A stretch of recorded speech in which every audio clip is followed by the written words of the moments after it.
თუმცა თავისუფალი დემოკრატების ლიდერი თამარ კეკენაძე 2030-ში. ქალბატონო თამარ, მოგესალმებით. ვიდრე ქვეყანაში მიმდინარე პოლიტიკურ პროცესებზე ვისაუბრებთ და ასე ფართოდ გავშლით ამ მიმართულებას, მანამდე ძალიან საინტერესოა ის პროცესები, რომელიც თქვენთან თავისუფალ დემოკრატებში მიმდინარეობს. 5 ლიდერი, ხომ? ასე დასახელდა ყოველ შემთხვევაში მედიით, რომ თავისუფალი დემოკრატების 5 ლიდერმა დატოვა პარტია. რა გეგმა გაქვთ სამომავლოდ? ძალიან საინტერესოა და რა სტრატეგიას აირჩევს თავისუფალი დემოკრატები? მოგესალმებით, მივესალმები მაყურებელს. დიახ, დავადასტურებ, რომ ჩვენმა 5 ლიდერმა დატოვა პარტია, თუმცა ეს არ ნიშნავს იმას, რომ პარტია დაიშალა, რასაც ბევრი ძალიან საჯარო დაანონსებს და გულწრფელად ისურვებს კიდევაც, რომ თავისუფალი დემოკრატები გაუქმდა პოლიტიკური სივრციდან. ესე არ არის, თავისუფალი დემოკრატები რჩებით, თავისუფალი დემოკრატები ყავს, ასე ვთქვათ, აღმასრულებელი ორგანო, გამგეობა, ყველა ის ადამიანი, ვინც არიან ჩვენი პარტიული სტრუქტურების ხელმძღვანელები, როგორც თბილისში, ასევე რეგიონებში რჩებიან. ჩვენი უახლოესი გეგმები და მთავარი ამოცანა ჩვენ გვაქვს 2. ერთი არის ჩვენი კანდიდატის ხარდაჭერა ჭიათურაში, რომელიც გადავიდა მეორე ტურში და კიდევ ერთხელ მინდა საჯარო თქვა, რომ ჩვენ თავისუფალი დემოკრატები სრულად ვუდგავართ მას გვერდზე და ერთიანად დავეხმარებით მას საბოლოო გამარჯვების მიღწევაში და ვაპირებთ, რომ არჩევნების დღეს ვიყოთ მის გვერდზე. და მეორე არის სერიოზული ანალიზის გაკეთება, თუ რატომ ვერ შევძელით ჩვენ თავისუფალმა დემოკრატებმა ბარიერის გადალახვა, უფრო მაღალი მხარდამჭერის მოპოვება საზოგადოებაში. ამას სჭირდება დრო, ამას სჭირდება დაფიქრება და ჩვენ ვაპირებთ სერიოზულად გავანალიზოთ. ანუ ის ანალიზი სავარაუდოდ ისაუბრებდით ბუნებრივია პარტიაშიც თქვენს ლიდერებთან, იმ ადამიანებთანაც სავარაუდოდ, ვინც უკვე დატოვა პარტია. რატომ მიიღეთ ის შედეგი, რაც მიიღეთ? ამ კითხვაზე დღეს პასუხის გაცემა გამიჭირდება, იმიტომ რომ ძალიან სწრაფად ვითარდება მოვლენები და როგორც გითხარით, ეს არის საკმაოდ სერიოზული საკითხი და ჭირდება სერიოზული მუშაობა და ამაზე მზად ვიქნებით საპასუხოდ.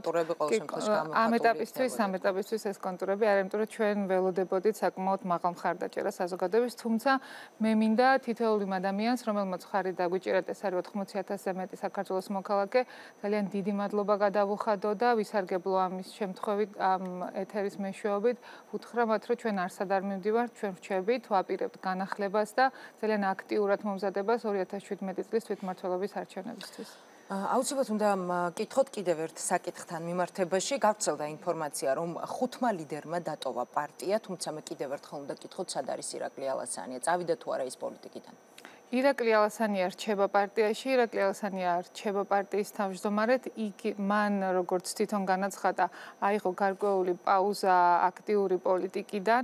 ეს პაუზა რამდენ ხანს გაგრძელდება, ეს უკვე მისი გადასაწყვეტია და უნდა დაველოდოთ მოვლენების განვითარება. აქტიური პოლიტიკა, მხოლოდ ამ საკითხს მოიცავს თუ არის კიდევ სხვა საკითხი? ეს მოიცავს როგორც აქტიურ საჯარო პოლიტიკაში ჩართულობას, ასევე მედიასთან ურთიერთობას, თუმცა მოსახლეობა მას ძალიან ბევრ სხვადასხვა, ასე ვთქვათ, სფეროში ნახავს. რას გულისხმობთ, ამ შემთხვევაში საუბარია ის აპირებს, რომ იყოს საჯაროდ აქტიური, მაგრამ რა ფორმით და როგორ, ამაზე უკვე თვითონ ისაუბრებს უახლოეს პერიოდში. გავრცელდა ინფორმაცია, რომ შესაძლოა თქვა გაეროში ვიხილოთ ირაკლი ალასანია. მოდი დაველოდოთ მოვლენების განვითარებას, ძალიან ბევრი ვერსია არსებობს ამის გარშემო უახლოეს დღეებში. ეს ერთ-ერთი ვერსია, უახლოეს დღეებში ირაკლი თვითონ ისაუბრებს ყველაფრის შესახებ ცვლად. ქალბატონო თამარ, როგორც ესეთი მე ისე ირაკლის მინდა დაუბრუნდე, ირაკლი ალასანია როგორც ესეთი პოლიტიკიდან ფაქტობრივად შეიძლება ითქვას, როგორც საზოგადოების ნაწილმა აღიქვა თავისუფალი დემოკრატებიდან ირაკლი ალასანია არ წასულა. მან აიღო ტაიმაუტი ფაქტობრივად თქვენი საუბრიდან გამომდინარე, მხოლოდ მედიასთან ურთიერთობაში და ის არ გააკეთებს საჯარო განცხადებებს. რაც შეეხება პოლიტიკურ საქმიანობას, პარტიულ საქმიანობას, რაც შეეხება არის თუ არა ჩართული?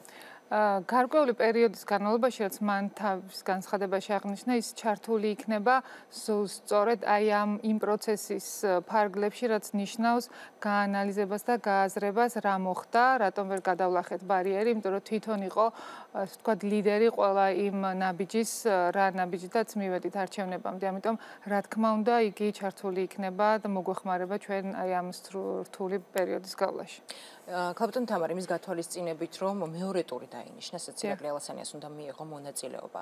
ჩვენ ხედავთ იგივე სხვა პარტიებს, პოლიტიკურ პარტიებს, ოპოზიციურ პარტიებს, რომლებმაც ასევე ვერ გადაალახეს 5%-იანი ბარიერი, თუმცა მათი ლიდერები რჩებიან ადგილზე. მაინც ბუნებრივია მედიას კიდევ უფრო მეტი დეტალი გვაინტერესებს. რა იყო აი ამ განცხადების საფუძველი, ირაკლი ალასანიას განცხადების საფუძველი, თუნდაც იგივე წინასაარჩევნო პერიოდში ძალიან ბევრი გვესმოდა, ძალიან ბევრი თქვენი ოპონენტი, არაქართული ოცნებიდან პირდაპირ ვიტყვი, ეთერს გარეთ მიანონსებდა და მეუბნებოდა, რომ ირაკლი ალასანი არჩევნების შემდეგ დატოვებდა თავის პოზიციას და წავდოდა პოლიტიკიდან.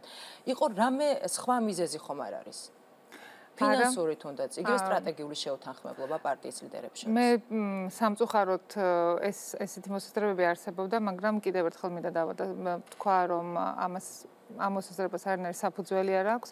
ირაკლი ალასანია მიიღო გადაწყვეტილება კონკრეტულ მომენტში, კონკრეტული შედეგის დადგომის შემდეგ, მან როგორც ლიდერმა, რომელიც სრულად გრძნობს პასუხისგებლობას და იმ შედეგზე, რომელიც დადგა, მიიღო ეს გადაწყვეტილება. ეს არის ძალიან ნორმალური გადაწყვეტილება ყველა დემოკრატიულ საზოგადოებაში, როდესაც პარტია აგებს არჩევნებს, საჭიროა განახლება, ასე ვთქვათ, გააზრება იმ მოცემულების თუ რატო დადგა ეს შედეგი და ეს არის ძალიან ბუნებრივი პროცესი. ამ ანალიზის შედეგს მე ძალიან დიდი იმედი მაქვს, რომ აუცილებლად გაგიზიარებთ თქვენც და ფართო საზოგადოებასაც. თუ რას ფიქრობთ, რატომ ვერ გადალახა თავისუფალმა დემოკრატებმა 5%-იანი ბარიერი, თუმცა მანამდე მაინტერესებს კიდევ ერთი საკითხი, როდესაც ამ 5 ლიდერზე, თავისუფალი დემოკრატების 5 ლიდერზე არის საუბარი, ძალიან ხშირად მომისმენია ბოლო დღეებში, რომ ისინი შესაძლოა საზოგადოება მიხილოს აღმასრულებელ ხელისუფლებაში. თქვენ თუ გაქვთ ეს ინფორმაცია, ან რა შეგიძლიათ რომ მე ამ ეტაპზე ამ ინფორმაციას არ ვფლობ, არც ეს თქვა ორმხრივი საუბრების დროს, არც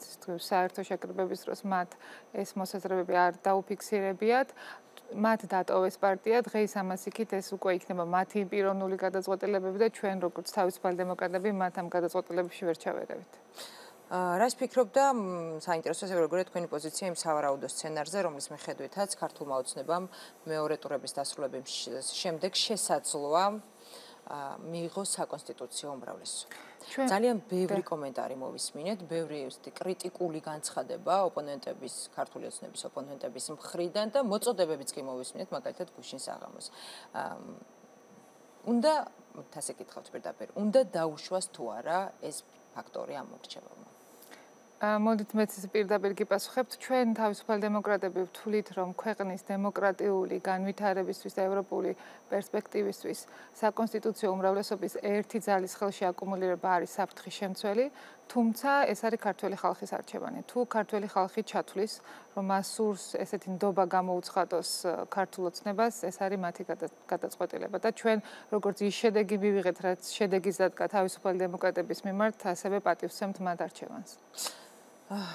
კაპიტან თამარ, თავისუფალი დემოკრატების პოლიტიკურმა მდივანმა ნინო გოგუაძემ განაცხადა ასეთი რამ, მესმის რომ მას უნდა ვეკითხებოდა ამ შეკითხვას, თუმცა თქვენ სავარაუდოდ მისი პასუხიც გეცოდინებოდა და მისი პოზიცია უფრო ვრცლად. ვისაც გჯერა რომ ეს არის უკან გადადგმული ნაბიჯი, ეს არ არის ევროპული დემოკრატიული სახელმწიფო, უნდა მოვემზადოთ შემდეგი ბრძოლისთვის, ამ ძალიან დიდი საფრთხის წინააღმდეგ საბრძოლველად. შეკითხვაზე არის თუ არა ეს ბრძოლა მეორე ტურები, მან თქვა რომ დიახ. საინტერესო რაზე მიანიშნებს ამ მორჩევალს? ამ შემთხვევაში სავარაუდოდ ნინო გულისხმობს იმ მეორე ტურს, რომელიც ჩვენ გვაქვს ჭიათურაში და ჩვენ მხარს დაუჭერთ ჩვენი კანდიდატის მოვუწოდებთ მოსახლეობას, რომ მხარი დაუჭიროთ ჩვენ კანდიდატს. გეკითხებით ქალბატონ თამარ, რომ ერთგვარად საზოგადოების ნაწილმა გაიგო ეს იმგვარ მოწოდებად, რომ არ უნდა მისცენ ქართულ ოცნებას ჩვენ ესეთ მოწოდებებს არ ვაკეთებთ. ძირითადი შემთხვევაში მათი ოპონენტები, ქართული ოცნების ოპონენტი არის სწორედ ნაციონალური მოძრაობა. ერთადერთი მოწოდება, რომელსაც ჩვენ თავისუფალი დემოკრატები ვაკეთებთ, ეს არის მხარი დაუჭირონ ჭიათურაში ჩვენს კანდიდატს, იმიტომ რომ ჩვენ მხოლოდ იქ მონაწილეობთ არჩევნებში, დანარჩენი უკვე მათი გადასაწყვეტია, მისცემენ თუ არა ნდობას ამა თუ იმ კანდიდატს. გასაგებია რომ არის მეორე ტური არის დანიშნული 50 ოლქში, თუმცა პროპორციულ სიას რაც შეეხება და პროპორციულ ნაწილს უკვე ცნობილი არის შედეგები. დაახლოებით 1 წუთი გაქვთ ქალბატონ თამარ, რომ გამოიყენოთ ეს 1 წუთი. როგორი იყო 2016 წლის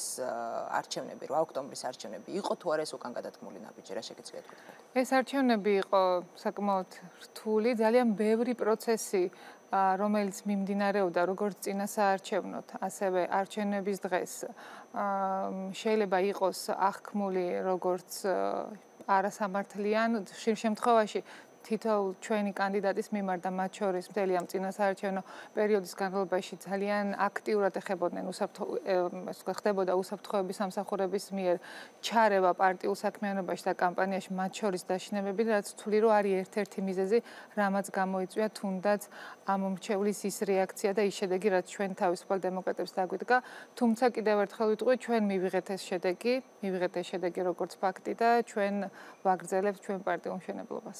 საერთაშორისო საზოგადოება ფაქტია ამტკიცებს აპირისპიროს. ფაქტია მათი მხრიდან მსგავსი კრიტიკული განცხადებები ან ლეგიტიმაციასთან დაკავშირებით კონკრეტული ვთქვათ საკითხები არ წამოწეულა. რით ხსნით ამ ჩვენც თავისუფალ დემოკრატები ამ არჩევნების ლეგიტიმაციის საკითხს არ ვაყენებთ. ჩვენ გვაქვს ჩვენი კითხვის ნიშნები და გარკვეული პერიოდის მერე უკვე დავიწყებთ. ეს არის ფაქტები. ეს არის კითხვის ნიშნებიც, ეს არის ფაქტებიც, რასაც მოხდა გასაჩივრება და რეაგირება და უახლოეს პერიოდში უფრო აქტიურად ვაპირებთ ამ საკითხებზე რეაგირებას. ნახოთ უახლოეს მომავალში ასევე შევხვდებით და იმედი მაქვს, რომ პასუხებს მოვისმენთ. ძალიან დიდი მადლობა 2030 შეკითხვებს თავისუფალი დემოკრატების ლიდერი თამარ კეკენაძე პასუხობდა.